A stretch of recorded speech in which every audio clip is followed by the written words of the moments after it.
আচ্ছা, একটা প্রশ্নের উত্তর দিয়ে আজকের ভিডিওটা শুরু করি যে ভাই শুধু অনলাইনে পড়লে কি কোনোভাবে কি অফলাইনের ফিল পাওয়াটা সম্ভব কিনা? তোমাদের মধ্যে না অনেকেই আছে যারা আসলে মানে শুধু অনলাইনে পড়ার পর আসলে অফলাইনে পড়ার আসলে কোনো সুযোগ থাকে না। কেন? কারণ হয়তো তোমার বাসা থেকে হচ্ছে অফলাইন সেন্টারগুলো অনেক দূরে, যাতায়াতের একটা সমস্যা। তোমাদের মধ্যে অনেকে একটু শারীরিকভাবে একটু দুর্বল, যে ভাই আমি যাতায়াত করলে আমার মাথা ঘুরায়, জ্যামে বসে থেকে থেকে অবস্থা খারাপ হয়ে যায়, আমি যেদিন কোনো জায়গায় যাই ওই দিন আর পড়তে পারি না, বাসায় এসে একদম শুয়ে পড়ি, অবস্থা খারাপ হয়ে যায়। আবার অনেকে থাকে যে একটু আর্থিক সমস্যা আছে, যে ভাইয়া আমি আসলে অফলাইনগুলোতে মূল ব্যাচে যুক্ত হইলে প্রায় 20,000 টাকার বেশি লাগে, 22-23 হাজার টাকা লাগে। আবার অনেকেই আছে যে ভাই আমি যদি শুধু এক্সাম ব্যাচেও ভর্তি হইতে চাই 10-12 হাজার টাকা, অনেক টাকা, আসলে এত টাকা আসলে বাসা থেকে খরচ করতে পারে না। সো আর্থিক সমস্যাই হোক বা যাতায়াতের দূরত্বের কারণেই হোক বা যাতায়াতের বিভিন্ন অসুবিধার কারণেই হোক, অনেকেই আছে যে শুধু অনলাইনে প্রিপারেশন নাও। আর অনলাইন থেকেও কিন্তু রিসেন্টলি হচ্ছে অনেক ভালো করতেছে। 24 ব্যাচে যেমন চন্দ্রজিৎ ছিল, 23 ব্যাচে হচ্ছে আমাদের চিটাগাং মেডিকেলের কিছু স্টুডেন্ট ছিল যারা শুধু অনলাইনে পড়ে চান্স পাইছে। তবে এটা ট্রু যে এরপরও আসলে অনেক সময় আমাদের কাছেও আমরাও অনেক সময় বলি যে তোমরা আসলে যে অনলাইনে বসে থেকেও কিছু ওএমআর পূরণ করার কথা বলি। সুতরাং যারা শুধু অনলাইনে প্রিপারেশন নিচ্ছ এবং চিন্তা করতেছো যে ভাই শুধু অনলাইনে বসে কি অফলাইনের ফিল পাওয়াটা সম্ভব কিনা, ওই শ্রেণী স্টুডেন্টদের জন্য আমরা একটা দুর্দান্ত জিনিস নিয়ে আসছি। এটা গত বছর থেকেই আছে, এই বছর এটাকে আমরা আরও রেভলিউশনাইজ করছি। এই বইটা অফলাইন মডেল টেক্সট বুক, এই বইটা নিয়ে আজকে আমরা একটা সুন্দর রিভিউ দিব। এই বইয়ে কী আছে না আছে, প্রস অ্যান্ড কনস, চলো আমরা একটু দেখি। চলো এবার তোমাদেরকে এই বইটার একটা ময়না তদন্ত করি, ঠিক আছে? দেখাই কি কি আছে এই অফলাইন মডেল টেস্ট বইটাতে। প্রথমেই চলে আসো, দেখো এই যে একটা প্রিমিয়াম হচ্ছে একটা কভার, ঠিক আছে? অফলাইন মডেল টেস্ট, বাসায় বসে ওএমআরে প্র্যাকটিসের সহজ সমাধান, ঠিক আছে? আমাদের লোগোগুলো আছে এখানে। আচ্ছা, আমি যদি টুলটাও যদি দেখাই, দেখো এখানে এই যে আমাদের এই বছরের হচ্ছে রেজাল্ট, 24-25 সেশনের হচ্ছে আরটিডিএসের রেজাল্ট। এই ছবিগুলো তোমাকে অনেক বেশি ইন্সপায়ার করবে, ঠিক আছে? ওকে, তো এবার আমি চলে আসি হচ্ছে এইখানে কি কি আছে ভিতরের জিনিসগুলোতে চলে যাই। আচ্ছা, ভিতরে প্রথমেই দেখো তোমার জীববিজ্ঞান প্রথম পত্র, তুমি খেয়াল করো যে জীববিজ্ঞান হচ্ছে তোমার প্রথম পত্র।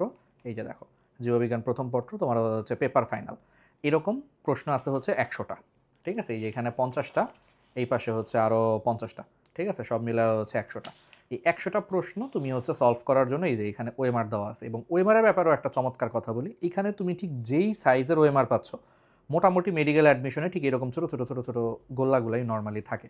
অর্থাৎ তুমি এটা মেডিকেল অ্যাডমিশনের সাথে অলমোস্ট সিমিলার পাবা এই ওএমআরটা, ঠিক আছে? এখানে তোমার সিগনেচারের জায়গা দেওয়া আছে, ইনভিজিলেটরের সিগনেচারের জায়গা দেওয়া আছে, মোটামুটি আসল পরীক্ষার হলেও তুমি এটাই পাবা। তো এখানে সব মিলায় হচ্ছে এই বইটাতে টোটাল প্রশ্ন আছে হচ্ছে 50 সেট। এই 50 সেট কীভাবে হয়েছে? প্রথমে তোমার হচ্ছে জীববিজ্ঞান প্রথম পত্রের উপর একটা পেপার ফাইনাল, জীববিজ্ঞান দ্বিতীয় পত্রের উপর একটা পেপার ফাইনাল। দেখো এই যে জীববিজ্ঞান দ্বিতীয় পত্র একটা পেপার ফাইনাল, তারপরে দেখো যে জীববিজ্ঞান দ্বিতীয় পত্রের উপরে হচ্ছে একটা পেপার ফাইনাল। আচ্ছা, প্রথম পত্রের উপরে তুমি 2টা পেপার ফাইনাল পাবা। তাহলে দেখো বায়োলজি ফার্স্ট পেপারের উপরে টোটাল 2টা পেপার ফাইনাল, বায়োলজি সেকেন্ড পেপারের উপরে 2টা পেপার ফাইনাল, তাহলে 4টা। সেমভাবে আমি তোমাকে যদি একটু দেখাই কেমিস্ট্রিতে, এইটা দেখো রসায়ন প্রথম পত্র, এর উপর তোমার 2টা পেপার ফাইনাল। ঠিক সেমভাবে হচ্ছে রসায়ন দ্বিতীয় পত্র, এর উপর তোমার 2টা পেপার ফাইনাল, তাহলে কয়টা হলো? 4টা 4টা 8টা। সেমভাবে ফিজিক্সে, ফিজিক্স ফার্স্ট পেপারের উপর হচ্ছে তোমার 2টা পেপার ফাইনাল, ঠিক আছে? এই যে দেখতে পাচ্ছ তোমরা। আবার ফিজিক্স সেকেন্ড পেপারের উপরে হচ্ছে তোমার 2টা পেপার ফাইনাল, তাহলে সব মিলায় হচ্ছে কয়টা হলো? 12টা। 4টা 4টা 4টা, তাহলে বায়োলজিতে 4টা পেপার ফাইনাল, ফিজিক্সে 4টা পেপার ফাইনাল, কেমিস্ট্রিতে 4টা পেপার ফাইনাল, 12টা, ঠিক আছে? এরপরে চলে আসো হচ্ছে জিকে ইংলিশ। কি লাগবে না? অবশ্যই লাগবে। দেখো এই যে জিকে ইংলিশের উপরে হচ্ছে একটা পেপার ফাইনাল, পুরো 100টা প্রশ্ন, ঠিক আছে? আমি তোমাকে যদি একটু দেখাই, দেখো এই যে পুরো 100টা প্রশ্ন ইংলিশের উপর। তারপরে হচ্ছে জিকের উপর হচ্ছে আরেকটা পেপার ফাইনাল, ঠিক আছে? এই যে দেখো জিকের উপর হচ্ছে আরেকটা পেপার ফাইনাল, তাহলে কয়টা হলো? 12টার সাথে আরও ইংলিশের একটা পেপার ফাইনাল, জিকের একটা পেপার ফাইনাল, 14টা পেপার ফাইনাল চলে গেল। হিসাবটা একটু মাথায় রাখো। 14টা পেপার ফাইনালের পরে এবার আসে হচ্ছে সাবজেক্ট ফাইনাল। দেখো full biology first paper second paper মিলে একটা সাবজেক্ট ফাইনাল, তাহলে 15টা। দেন দেখো ফুল কেমিস্ট্রি মিলে হচ্ছে একটা সাবজেক্ট ফাইনাল, 16টা। তারপরে দেখো হলো তোমার ফুল ফিজিক্স মিলে হচ্ছে একটা সাবজেক্ট ফাইনাল, 17টা, ঠিক আছে? 17টা। এরপরে দেখো সাধারণ জ্ঞান সব কিছু মিলে একটা সাবজেক্ট ফাইনাল, আর হলো তোমার ইংলিশের সব কিছু মিলে আর একটা সাবজেক্ট ফাইনাল, তাহলে টোটাল হলো 19টা। এই 19টা।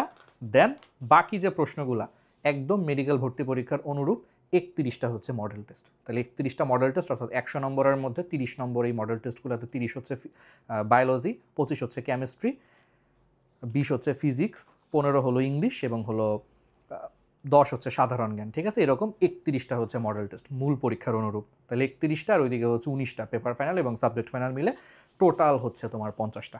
তার মানে তুমি দেখতেই পাচ্ছ ওএমআর সহ দুর্দান্ত একটা জিনিস, তাই না? যেমন এখানে বেশ কিছু প্রশ্নগুলো বেশ উন্নত মানের প্রশ্ন। ঠিক আছে, প্রশ্নগুলোও বেশ কিছু উন্নত মানের প্রশ্ন। যেমন ধরো হচ্ছে এখানে একটু আমরা জুম করি, 1 নম্বর প্রশ্নটা দেখো, কার অর্থায়নে পদ্মা সেতু নির্মিত হচ্ছে? এটা বেশ আলোচিত একটা জিনিস, তোমরা জানো। ঠিক আছে, তারপরে হচ্ছে তোমার আন্তর্জাতিক গত বছর থেকে অ্যাড করছে, দেখো এই যে জাতিসংঘ নারী উন্নয়ন তহবিল কোনটা, এটা খুব ইম্পর্ট্যান্ট। তারপর ইউনেস্কোর সদর দপ্তর কোনগুলো, কিন্তু আন্তর্জাতিকের খুবই গুরুত্বপূর্ণ প্রশ্ন এগুলো। তারপর তোমরা কি ডাক্তার হতে চাও, তাহলে ডাক্তারি জিনিসটা মানুষের কিসের সাথে জড়িত? স্বাস্থ্যসেবার সাথে জড়িত। তাহলে এই যে বিশ্ব স্বাস্থ্য দিবস কবে পালিত হয়, খুবই ইম্পর্টেন্ট প্রশ্ন। দেখছো, সবগুলো হচ্ছে ইম্পর্টেন্ট প্রশ্নগুলো দিয়ে আসলে তোমাকে বানানো হয়েছে। যেমন দেখো এই যে লেট দেয়ার বি লাইট, এই বিখ্যাত ছবিটা কে পরিচালনা করেন, খুবই গুরুত্বপূর্ণ কিন্তু। ঠিক আছে, তারপরে তুমি যদি ফিজিক্স কেমিস্ট্রিও যদি মানে দেখো, এটা ছিল হচ্ছে সাধারণ জ্ঞানের আসলে মানে সাবজেক্ট ফাইনাল আর কি, এই জন্য সাধারণ জ্ঞানের প্রশ্নই শুধু। আর যদি আমরা ওভারঅল যদি একটা ফাইনাল মডেল টেস্টের প্রশ্ন দেখি, মানে খুবই কোয়ালিটিফুল প্রশ্ন, অর্থাৎ মনে করো যে এই 5000 প্রশ্ন তোমার দেখতে হবেই। মানে সোজা কথায় যদি বলি, এই 5000 প্রশ্ন তোমার একবার হইলেও লাইফে দেখতে হবে। তো এইগুলো তুমি শেষ মুহূর্তের জন্য একদম ধরে ধরে ধরে ধরে ওএমআর দিয়ে 5000 প্রশ্ন প্র্যাকটিস করবা। শেষ মুহূর্তে মাথা কিন্তু এমনিতেই কাজ করে না, তখন কিন্তু এই জিনিসটা তোমার সবচেয়ে বেশি কাজে লাগবে। যেমন দেখো এই যে একটা মডেল টেস্টের প্রশ্ন দেখো, তড়িৎ বিশ্লেষের পরিবাহিতার প্রকার নয় কোনটি? খুবই গুরুত্বপূর্ণ কিন্তু একটা প্রশ্ন। তোমরা অ্যান্সার জানো, যারা ভালো পড়াশোনা করছো তারা জানো এখানে কোনগুলো হচ্ছে প্রকার নয় বলছে, এরকম আর কি। ঠিক আছে, এরকম হচ্ছে ধাতু সময়ের সক্রিয়তার ক্রম অনুযায়ী কোনটি সঠিক নয়। প্রচুর কিন্তু এই ধরনের প্রশ্ন আসে। তারপর আন্তর্জাতিক একটা খুবই গুরুত্বপূর্ণ প্রশ্ন, বিমস্টেকের সদস্য কয়টা, সদস্য সংখ্যা হচ্ছে কত? ঠিক আছে, এরকম অনেক কিছু কিন্তু প্রশ্ন আসে। বাংলাদেশের হচ্ছে প্রবাল দ্বীপ কোনটা, এরকম বহুত প্রশ্ন। ঠিক আছে, বায়োলজির যদি আমি একটা প্রশ্ন যদি দেখাতে চাই এখান থেকে, বায়োলজির প্রশ্ন যেমন ধরো হচ্ছে এই যে ডিমের সাদা অংশে কোন ধরনের প্রোটিন বিদ্যমান, এইগুলো কিন্তু মেডিকেলের খুব মানে একদম গুরুত্বপূর্ণ প্রশ্ন, যেগুলো একদমই ভুল করলে কিন্তু চান্স মিস হয়ে যাবে, যেগুলো ভুল করলে। ঠিক আছে, এরকম করে তোমার দেখছো তাহলে 5000 প্রশ্নের চমৎকার একটা জিনিস। এইটা তোমাকে একদম রিয়েল লাইফ পরীক্ষার হলের যে সিনারিও, সেই সিনারিওটা তোমাকে দিবে। অনেক পরীক্ষার হলে বুঝছো এই ওএমআরটাকে ছিঁড়তে হয়, ওইখানে কাটা কাটা দেওয়া থাকে, কাটা কাটা দেওয়া থাকে, ওএমআরটাকে ছিঁড়ে পরীক্ষা দিতে হয়। আবার অনেক পরীক্ষার হলে না টিচার বলে কি না ছিঁড়া যাবে না, পরে ছিঁড়বা বা আমরা ছিঁড়বো। সেই ক্ষেত্রে কি হয়, তোমাকে একটু পাতা উল্টায় উল্টায়, এই যে এখানে দেখো 50টা প্রশ্ন আর এই পাতায় আছে হচ্ছে আরও 50টা, মানে সব মিলে 100টা প্রশ্ন। এই 100টা প্রশ্ন তোমাকে পাতা উল্টায় উল্টায় তোমাকে পরীক্ষা দিতে হয়। এখন এটা কেনই সিস্টেমটা রাখছি, আমি যে বছর মেডিকেল পরীক্ষা দিই ওই বছর ছিঁড়তে নিষেধ ছিল, মানে ছিঁড়া যাবে না। তো ওই বছর আমার নিজেরই পরীক্ষা দিতে খুব কষ্ট হয়েছে, বারবার পাতা উল্টায় উল্টায়। আচ্ছা, 61-র অ্যান্সার হচ্ছে, কথার কথা আমি একটা নর্মাল ভাইরাসের কেন্দ্রীয় বস্তু, তোমরা এটা সবাই জানো, ভাইরাসের হচ্ছে তোমার কেন্দ্রীয় বস্তু হচ্ছে তোমার নিউক্লিক অ্যাসিড। ঠিক আছে, তাহলে 58 নম্বরের অ্যান্সার হচ্ছে তোমার বি। তারপরে পাতা উল্টায় হচ্ছে 58-র বি, যে কই 58-র বি কোথায়, এই যে 58-র বি দাগানো, এটা আমার বছর করতে হয়েছে, আমার এগুলা করতে হয়েছে। তো আমার সময় কিন্তু এগুলো বেশ অসুবিধা হয়েছে। তো এমনও হতে পারে তোমাদের সময় কোনো কোনো হলে এটা করতে দিল না, এরকম। তার মানে তোমার সব ধরনের হচ্ছে প্রিপারেশন এখানে হবে। আবার কয়েকটা হচ্ছে ওইমার তুমি কেটে কেটে প্র্যাকটিস করবা। ঠিক আছে, তো সব কিছু মিলে আর কি, বুঝছো? ওকে, ঠিক আছে, তাহলে এবার চলে আসো। এবার তাহলে এই জিনিসগুলো প্র্যাকটিস করলে আলটিমেটলি আসলে তুমি কি পাবা? তুমি দিন শেষে এই বইটাই সবচেয়ে বেশি উপকার তোমার যেটা হবে, ওএমআর পূরণের হচ্ছে অভিজ্ঞতা অর্জন করবা। আর হলো তোমার শেষ মুহূর্তে 5000 সবচেয়ে গুরুত্বপূর্ণ প্রশ্ন, যেগুলো না দেখে গেলেই নয়, সেটা হচ্ছে তুমিই করতে পারবা। আচ্ছা, এই অনেক তো বকবক করলাম, এই বইটা সবচেয়ে ভালোভাবে তুমি কিভাবে ব্যবহার করবা চল একটু বলি। এই বইয়ে টোটাল মডেল টেস্ট আছে 50টা, এটা তো বললাম একটু আগে। তো সেই 50টার মধ্যে তুমি কি করবা, জিকে ইংলিশ যখন তুমি টুকটুক টুকটুক করে একটু পড়তে থাকবা, তুমি জিকে ইংলিশগুলা যখন তোমার মোটামুটি ফুল সিলেবাস একবার জিকে পড়া শেষ হবে, ধরো অক্টোবর বা নভেম্বর মাসের দিকে, এই বইটা তোমার সবচেয়ে বেশি হ্যান্ডি হবে আসলে পরীক্ষার আগে। পরীক্ষার আগের 1 মাস এই বইটার উপর দিয়ে ঝড় বসায় দিতে হবে। ঠিক আছে, তো তখন তুমি কি করবা, প্রথমে তুমি পেপার ফাইনালগুলো দিবা। আর যাদের জিকে ইংলিশে দুর্বলতা বেশি, তারা আগে জিকে ইংলিশ এই বইটা থেকে হচ্ছে কমপ্লিট করার চেষ্টা করবা, অর্থাৎ প্র্যাকটিস করবা। জিকের পেপার ফাইনালটা দিয়ে ফেলবা, ইংলিশের পেপার ফাইনালটা দিয়ে ফেলবা, দেন প্রত্যেকটা মডেল টেস্ট থেকে তুমি শুধু জিকে ইংলিশটাকে প্র্যাকটিস করো, এটা করবা। আর তারপরে কি করবা, স্টেপ বাই স্টেপ যাবা। ধরো তোমার হচ্ছে বায়োলজি পড়া শেষ, তাহলে ফার্স্ট পেপার তুমি বায়োলজি মনে করো তুমি 7 দিন আগে পড়ছো, বায়োলজি লাস্ট পড়ছো, তুমি 7 দিন পরে বায়োলজি পেপার ফাইনালটা প্রথম দিবা। কারণ আছে, কারণ মেডিকেল অ্যাডমিশনে এমন এমন কিছু সিচুয়েশন আসবে যেই সিচুয়েশনে দেখা যাবে তুমি এমন কিছু এমসিকিউর উত্তর দিচ্ছ যেগুলো তুমি লাস্ট 7 দিন বা 14 দিন আগে পড়ছো। যেমন আমি তোমাকে বলি হিমোগ্লোবিন কীভাবে হচ্ছে অক্সিজেন পরিবহন করে, এই টপিকটা কোনো কারণে তুমি পরীক্ষার আগের রাতে দেখে যেতে পারো না, এটাই স্বাভাবিক। মেডিকেল পরীক্ষার আগে তোমার কয়টা মানে টোটাল 8টা বইয়ের তথ্য মাথায় নিয়ে যেতে হবে, ফিজিক্স কেমিস্ট্রি বায়োলজি 6টা বই, জিকে ইংলিশ 8টা বইয়ের তথ্য মাথায় নিয়ে তুমি পরের দিন পরীক্ষা দিবা। তো এখানে অনেক ইনফরমেশন থাকবে যেটা তুমি আসলে শেষ 7 দিন আগে পড়ছো, শেষ 14 দিন আগে পড়ছো। তো এটার একটা অভ্যাস এখানে যাতে প্রতিফলন হয়, যে তুমি বায়োলজি যেদিন পড়া শেষ করছো ওই দিন পরীক্ষা দিবা না, তুমি বায়োলজি ধরো ফার্স্ট পেপার পড়ছো, ওইটা 8 দিন 10 দিন 12 দিন পরে যে পরীক্ষা দিবা। তাইলে তোমার আসল পরীক্ষায় কতটুকু তোমার রিক্যাপ করতেছে, কতটুকু তোমার মানে কি বলে মনে থাকতেছে 8-10 দিন আগের পড়া, সেটা তুমি আসলে বুঝতে পারবা নভেম্বর মাসে, যেটা তোমাকে আসলে অনেক বেশি কাজে দিবে যদি ডিসেম্বর মাসে হচ্ছে পরীক্ষা হয়। আমি কি বুঝাইতে পারছি? এই অভ্যাসটা এই প্রশ্ন ব্যাংক মানে এটা সলভ করার মাধ্যমে হচ্ছে তৈরি করে ফেলতে পারো, ঠিক আছে? আর এটা একবার তুমি কি করবা, একবার তুমি হচ্ছে ওএমআর ছাড়া মানে ওএমআর ছাড়া তুমি এমনি নর্মাল দেখবা কয়টা পারতেছো, উনি কী পারতেছো একটু দেখবা। তুমি আরেকবার সেকেন্ডবার যখন প্র্যাকটিস করবা তখন তুমি ওএমআর সহ প্র্যাকটিস করতে পারো। থার্ডবার তুমি কি করবা, থার্ডবার হচ্ছে যে তুমি তোমাকে আরও কিছু ওএমআর শিট টিটা হচ্ছে আমরা আরও অনেক বই টইতে আছে সেইগুলো দিয়ে তুমি হচ্ছে যে পরীক্ষা দিলা। এরকম করে প্র্যাকটিস করলা।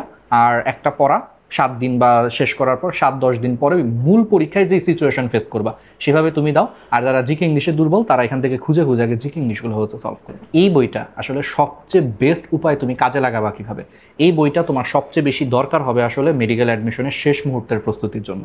তুমি যখন তোমার পুরো সিলেবাসটা শেষ, একবার দুইবার রিভিশন দিয়ে ফেলছো এবং ওই রিভিশন দেওয়ার টাইমে তুমি বারবার প্র্যাকটিস করতেছো, তখন এই বইটা সবচেয়ে বেশি কাজে লাগবে। এই বইটা থেকে প্রথমেই তোমার যে লাভটা হবে সেটা হচ্ছে টাইম ম্যানেজমেন্ট। অনেকেই আছে সারা বছর হচ্ছে অনলাইনে পরীক্ষা দাও, অনলাইনে খালি ওই যে মাউস দিয়ে হচ্ছে ক্লিক করো বা ট্যাপ করে করে হচ্ছে হাত দিয়ে ট্যাপ করে করে তুমি হচ্ছে অপশন দেখে অ্যান্সার দিয়ে দাও, অনলাইন যে পরীক্ষাগুলো হয়। কিন্তু এই যে গোল্লা ভরাট করা, এটার অভ্যাসটা কিন্তু অনেক কমে থাকে এবং এই গোল্লা ভরাট করতে কিন্তু একটা ভালো টাইম চলে যায়। তো সেই টাইম ম্যানেজমেন্ট তোমার হবে।